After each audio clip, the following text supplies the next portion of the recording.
उधर करो ना, उधर ये सही कह रहे हो, ऊपर करो। हाँ, अहमद आंग्यादी साहब कह रहे हैं कि गाड़ी अंदर जाएगी।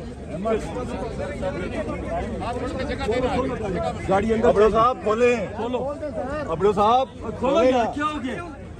इजाजत नहीं है। क्यों नहीं इजाजत है? तुम्हारी इजाजत की चाहिए हमें।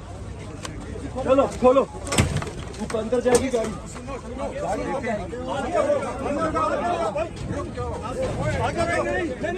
नहीं नहीं नहीं नहीं नहीं, गाड़ी अंदर जाएगी।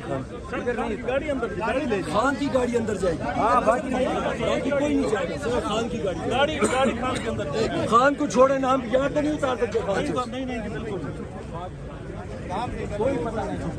देखिए वो गाड़ी अंदर नहीं जाने दे रहे। अहमद आंग्यादी साहब कह रहे हैं गाड़ी अंदर जाएगी। अभी उन्होंने ये बैरियर चलवा लिया है।